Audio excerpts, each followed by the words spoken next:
નમસ્કાર મિત્રો, આપણે રાત્રે જમ્યા હોય પછી વધેલી રોટલી સવારે આવી રીતે કંઈક કટિંગ કરીને આવી રીતે આપણે તળી કાઢવાની. એટલે એક નંબર આપણે ખાખરા જે ખાવી એવું જ આપણને એક નંબર મસ્તીનો સ્વાદ આવે છે. સાથે લેવાનું તમે જુઓ.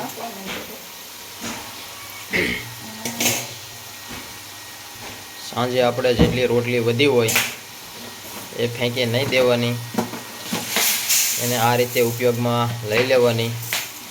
અત્યારે સવારના નાસ્તામાં ચાની સાથે આપણે ખાખરા કેમ ખાવી એની જેમ મજા આવે છે.